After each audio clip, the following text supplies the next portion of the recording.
제 어렸을 때 또 얘기를 좀 들려드릴게요. 제가 이제 성악을 다양한 사람들한테 배웠지만 저를 또 굉장히 키워주길 바랬던 한 교수님이 있었는데, 그분이 유럽에서 10년 이상 공부를 했고 유럽에서도 수석 졸업에 입학을 할 당시에도, 그러니까 수석 입학이 아니라 그냥 입학을 안 시키려고 너는 바로 이제 극장에서 데뷔를 해야지 왜 학교를 오냐 이럴 정도로 굉장히 아무튼 실력을 좀 인정받았던 그런 사람한테 제가 사사를 오래 받았었는데, 아무튼 그분이 어쨌든 유럽에서 공부를 했잖아요. 그러니까 이제 외국인들을 대상으로 자기는 노래를 하고 레슨을 받고 무대 경험을 쌓고 이랬기 때문에 어떤 부작용이 생기냐면, 자기는 키가 작고 왜소한데 키도 크고 그 우락부락한 체격에 듀엣을 해야 되면 합창을 해야 되면은 남자도 있고, 그리고 여자랑 듀엣을 할 경우에도 자기랑 피지컬 차이가 너무 많이 나니까 그런 거를 어떻게 극복하려고 했냐면, 일단 첫 번째로 그 사람이 살을 미친 듯이 찌웠다라고 그 교수님이 얘기를 했어요.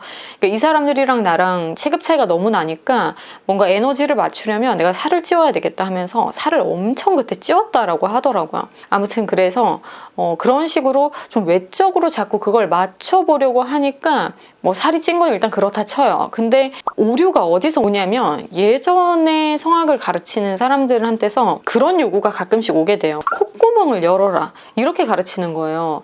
근데 여러분, 한 20년, 30년, 40년 전에 음악을 배운 사람들이랑 지금 이 세대는 너무너무 큰 차이가 나잖아요. 비주얼적으로 아주 발달되고 비주얼적으로 가장 예민해진 이 시대에 콧구멍을 열어서 더 극대화된 공명감과 성량을 사용해야 한다라고 가르치는 것은 너무너무 무지한 방식 아니겠어요? 그리고 창피하죠. 완전한 흑역사죠. 그런 거를 이제 남겨둔다고 했을 때 누군가 나를 보는데 그게 비디오 녹화가 되어 있고 노래는 잘해도 그게 이렇게 노출이 되고 하면 콧구멍을 이렇게 열어가지고 노래를 하는 사람을 누가 사랑해 주겠어요. 제가 아기 때 이제 그 선생님한테 배울 때도 저한테 항상 뭐라고 했냐면, 너는 콧구멍을 열 줄 모르네? 이러면서, 너는 콧구멍이 되게 작아서 어쩌고 저쩌고 이러면서 항상 저를 그런 식으로 좀 지적을 했어요. 저는 원래 성량이 되게 크거든요. 다른 사람에 비해서 덩치 이런 거 상관없고 저는 합창도 다 뚫고 나갈 정도로 굉장히 성량이 큰 타입인데, 그럼에도 불구하고 그 교수님은 저한테 이런 테크닉이 있는데 이걸 왜 안 쓰니 하면서 이걸 자꾸 요구를 하셨어요. 그러면서 그걸 따라 하지 않으면 자기의 그 스타일을 완전히 무시하는 거다, 자기의 교육법을 받아들이지 않는 거다라고 하면서 굉장히 그거에 대해서 기분 나빠하기도 했고, 그러니까 굉장히 그런 독특하고 좀 특이한 선생님이었어요, 그분이. 그래서 그 사람에게 맹신을 하면서 배우던 사람들은 다 콧구멍을 요상하게 이제 크게 해서, 제가 다니던 그 예고에도 그 선생님 제자가 또 다른 사람이 있었는데, 저는 원래 성악을 전공을 늦게 했기 때문에 먼저 이제 그런 애들을 봤죠, 무대에서. 쟤들은 노래할 때 왜 표정이 왜 저러지? 표정이 너무 이상하니까 못 보겠는 거예요. 민망해서 내가 안 봐주는 게 낫겠다 싶을 정도의 표정을 사용을 하니까. 그래서 그때부터도 쟤들은 왜 다 노래를 저렇게 부르지? 라는 생각이 있었는데, 그 교수님 밑에서 배운 사람들이 특히 콧구멍을 열고, 그리고 그 외에 그 시대에 또 옛날에 공부했던 그 성악을 했던 사람들한테 배운 사람들이 표정이 너무너무 이상한 거예요. 그래서 이런 식으로 노래를 할 때 표정 왜곡이 들어오는 것은 완전 교정해야 되는 포인트. 요즘같이 모든 게 다 녹화되고 모든 걸 다 비디오로 남기고 이런 시대에는 표정에 왜곡이 심하게 걸리는 거, 그리고 말도 안 되게 이런 식으로 콧구멍을 키우는 거 있을 수 없는 일입니다.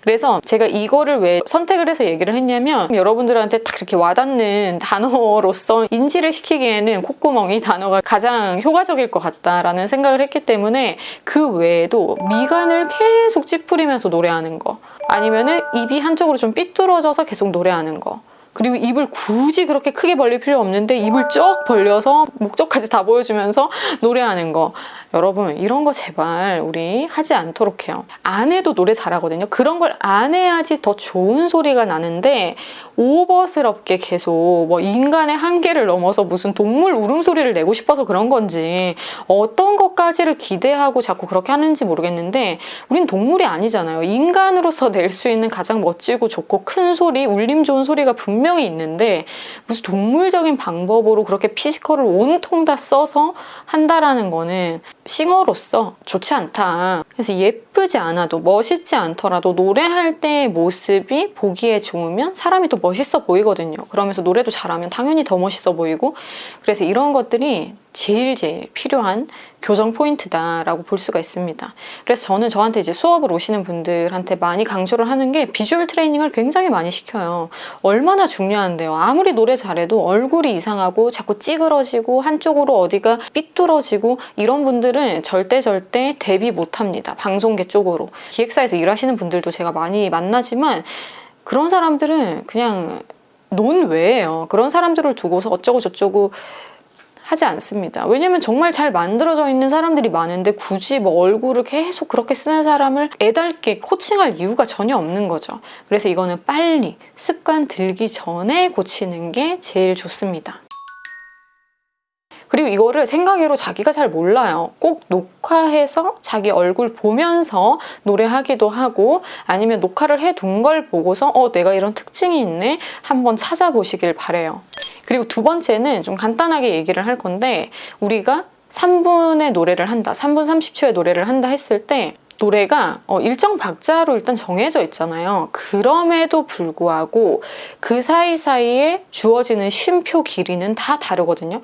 두 박을 쉬었다가 시작하는 경우도 있고 반박 쉬고 들어가는 경우도 있고 뭐 전 8분음표를 쉬고 들어갈 때도 있고 근데 사람들이 숨 패턴을 어떻게 가져가냐면 노래가 기본적으로 딴 이런 박자로 진행이 돼요. 그러면은 이 템포에 맞춘 호흡 하나만 그러니까 마시고 쭉 부르다가 마시고 쭉 부르다가 마시고 또 쭉 부르다가 이런 식으로 일정한 템포에 딱 그 호흡 하나만 써서 그 3분 전체를 끌고 가더라 이거예요.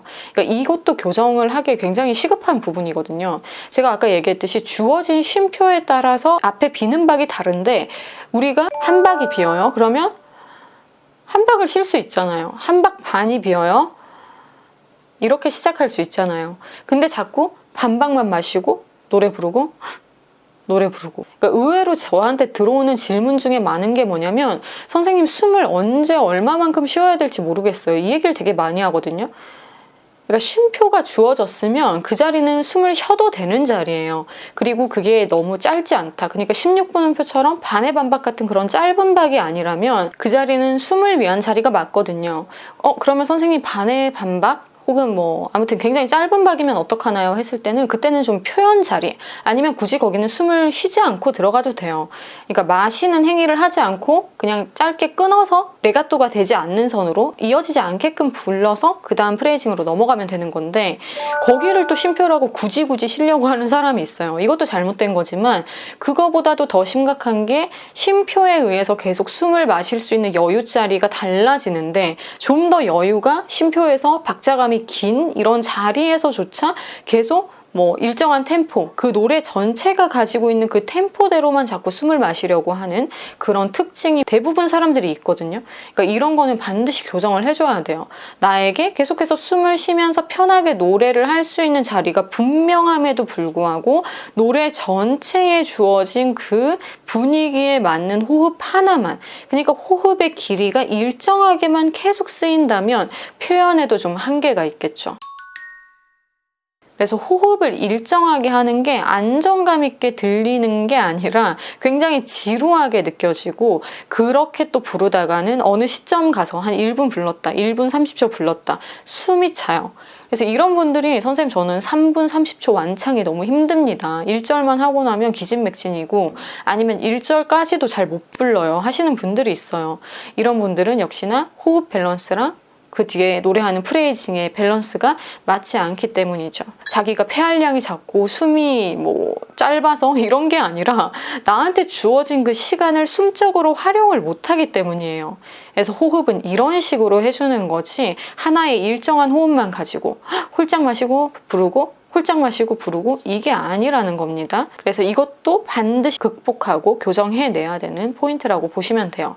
그래서 쉼표 박자에 조금 더 그 박자감을 충분히 느끼면서 호흡하는 연습을 해주시는 게 좋아요. 그러다 보니까 좀 악보를 읽을 수 있게끔 하게끔 노력은 해야 되겠죠. 아예 귀로 듣고 하기에는 나는 좀 센스가 부족한 사람이다 하시는 분들에게서 모두 이런 문제가 나타나기 때문에 악보를 좀 공부하시고 박자 이런 것들을 좀 공부하셔서 아 이게 두 박이구나, 이게 한 박 반이구나, 이 정도는 알 수 있으면 훨씬 더 이런 부분에 있어서 문제가 되지 않겠죠. 오늘은 이렇게 노래에 있어서 꼭 교정해야 되는 두 가지 포인트를 알려드렸는데요. 반드시 참고하고 노래에 적용해서 테스트를 해보시길 바래요. 그럼 여러분들이 또 연습하고 후기도 알려주시고요. 다음 영상에서 또 궁금하신 점 있으면 컨택해 주시고 다른 영상에서 다시 만나요.